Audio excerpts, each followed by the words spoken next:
Segundo caso clínico de patología bucal con la tutora odontóloga María Gabriela Castro y mi persona Karina Siegel. En los datos personales, paciente femenina de 37 años de edad, de raza caucásico, que tuvo como motivo de consulta siento dificultad para masticar. En la historia de la enfermedad, paciente acude a consulta por presentar una lesión elevada desde el 20 de febrero del 2020, localizada en la mucosa yugal del lado izquierdo, la cual ha tenido un crecimiento lento, constante y asintomático.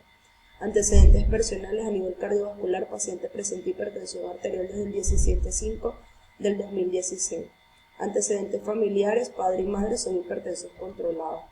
Fotos extraorales.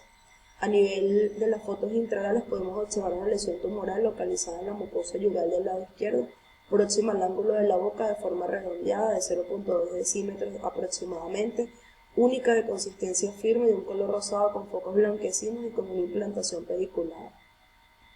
Como diagnóstico provisional obtuvimos un fibroma, ya que es una lesión tumoral, también es de consistencia firme, pediculado y asintomático, que contiene histológicamente una cápsula con masa de fibras colágenas y es muy frecuente en cavidad oral. Lo podemos diferenciar de un lipoma, puesto que aunque se asemeja porque es una lesión tumoral asintomática, bien definida y pediculada, lo diferenciamos porque este es de color rosado amarillento y el epitelio que lo recubre es fino con vasos sanguíneos visibles. Es blando a la palpación y en ocasiones es fluctuante y es poco frecuente en la cavidad oral. También lo diferenciamos de un neurofibroma porque aunque se asemeja, porque también es una lesión tumoral benigna, también está bien definido.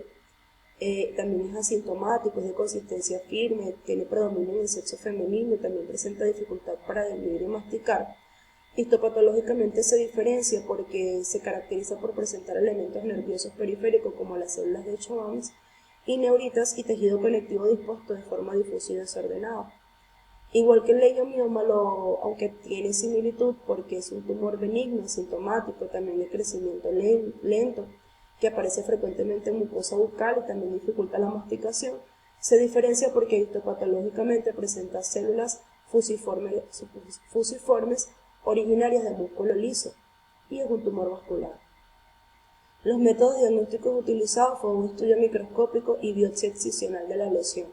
En el estudio histopatológico se puede observar que la lesión presenta tejido adiposo con fascículos de tejido conectivo fibroso, áreas de hiperkeratosis superficial cubierta por tejido adiposo maduro intercalado por anchas bandas y fascículos de tejido conectivo denso, que es tejido fibroso. Los límites externos eran delimitados por la presencia de una cápsula fibrosa. Por lo que llegamos a la conclusión de que nuestro diagnóstico definitivo era un fibrolipoma, porque estos son tumores benignos que representan una variación histológica del lipoma y presentan una baja prevalencia en cavidad oral y región maxilofacial. Más adelante vamos a explicar por qué la variación histológica. Como plan de tratamiento, obtuvimos que cualquiera que sea el tipo histológico de esta lesión, el tratamiento de elección siempre será la exéresis quirúrgica. Para esta lesión el pronóstico es muy bueno y son muy raras las recidivas. En cuanto a la introducción basada en la literatura consultada, podemos encontrar que en su etiopatogenia se desconoce, aunque algunas literaturas reflejan que puede ser por traumatismo o obesidad, pero esto no está confirmado, ya que en pacientes obesos se hizo una reducción en la dieta de lípidos y no presentó una desaparición de dichas lesiones, por lo que esto no está confirmado. En la epidemiología es más frecuente en el sexo femenino, en un 57%, en mujeres entre 40 y 60 años de edad. En cuanto a las características clínicas, se asemeja mucho a un lipoma, que fue nuestro primer diagnóstico diferencial, y muchas veces es subdiagnosticado. También es de un comportamiento benigno, el fibrolipoma.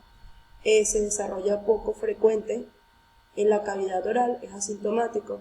Estos factores asociados contribuyen para que la mayoría de los pacientes solo busquen tratamiento cuando las lesiones presentan grandes dimensiones y pueden estar ulceradas y causan dificultad en la masticación y la dilución. En cuanto a las características microscópicas, se observa una neoplasia benigna mixta de naturaleza mesenquimal, proliferación de células adiposas maduras y fibroblastos fusiformes. Dicha proliferación se encuentra organizada en lóbulos entremezclados por componente fibroso prominente, tiene un estroma que también es de tejido fibroso denso, tiene una intensa proliferación fibroblástica.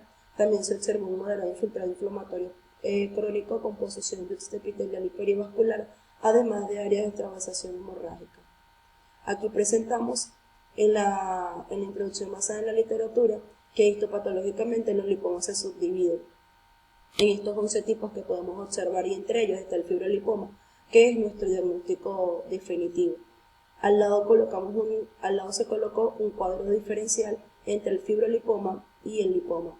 El fibrolipoma contiene tejido adiposo maduro, entremezclado, como ya lo hemos dicho, con anchas bandas de tejido conectivo denso fibroso, lo que le da el color rosado pálido y lo hace firme a la palpación, a diferencia del lipoma, que está compuesto por tejido conectivo vascularizado, que es lo que le hace dar el color rosado amarillento a la lesión y lo hace fluctuante y blando a la palpación.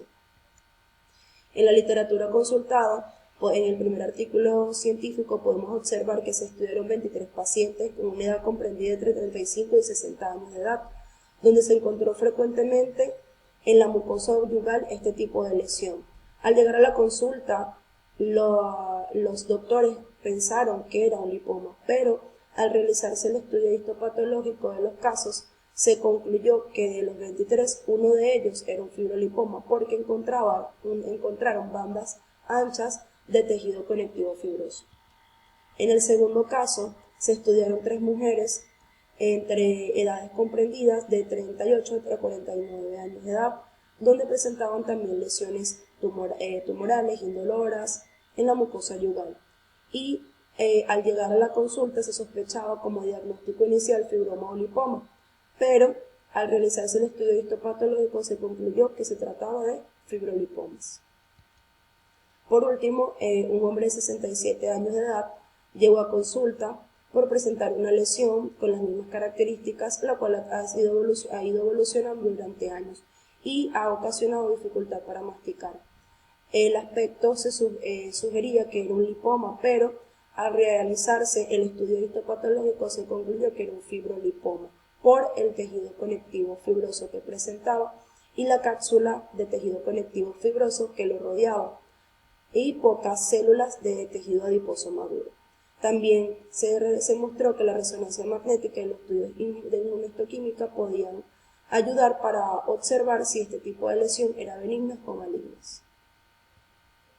En las conclusiones, para obtener un correcto diagnóstico de la lesión debemos de seguir una serie de pasos, como realizar el examen clínico extra e intraoral, describir correctamente la lesión que estamos visualizando y establecer qué tipo de lesión es, si es tumoral, nodular, placa, pápula, erosión, úlcera, etc.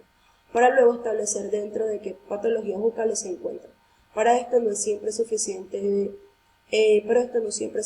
para un diagnóstico, por lo que se recomienda realizar estudios complementarios como rayos X, resonancias magnéticas, biopsias, estudios histopatológicos, etc., para llegar a establecer un correcto diagnóstico clínico de la lesión, ya que estos estudios arrojan respuestas con exactitud al contenido originario de la lesión, llevándonos al diagnóstico tal y como ocurrió en este caso. Tampoco debemos olvidar la tasa de porcentaje de frecuencia de la lesión por sexo y edad, ya que esto fue un punto importante para establecer el diagnóstico de la lesión. Muchas gracias.